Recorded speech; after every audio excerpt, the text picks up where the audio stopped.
The Chinese government's recent practice of continuously instigating and fostering hatred against Japan among its own people is a truly absurd and costly political spectacle.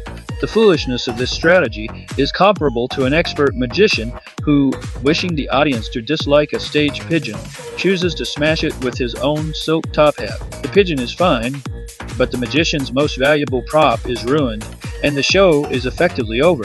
Beijing views manufactured ethnic hatred as a universal emotional remote control.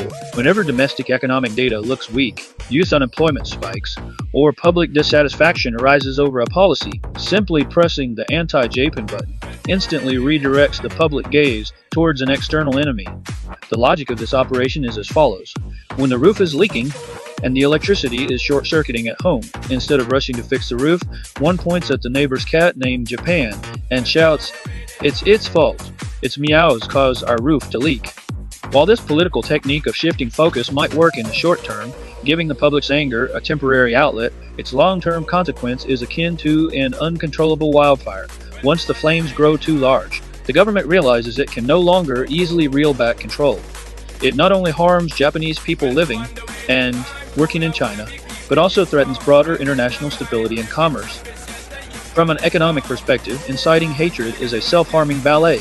Japanese companies have been deeply rooted in the Chinese market for years, providing millions of jobs and bringing advanced technology and management expertise. When state media constantly whips up hatred and encourages netizens and consumers to boycott, it is effectively telling Japanese companies, "Please take your technology and job opportunities to another country." This is like a severely anemic patient shouting at the doctor offering a blood transfusion, "Get away, I hate your accent." The result is that Japanese businesses are accelerating their de-risking efforts, shifting production lines and supply chains to Vietnam, India, or Mexico. The Chinese market, in turn, loses valuable foreign investment and employment opportunities. In other words, Beijing has successfully used the match of hatred to light the fuse of accelerated foreign capital withdrawal. The most humorous element of this entire farce is the unrelenting power of the boomerang. Once hatred is officially sanctioned and released, it evolves into an uncontrolled, politically correct virus. It no longer distinguishes between a Japanese national and a fashionably dressed young Chinese person, or even between an enemy and an ally. It attacks Chinese women wearing traditional Japanese kimonos, students interested in Japanese culture, and anyone holding a slightly nuanced view of history.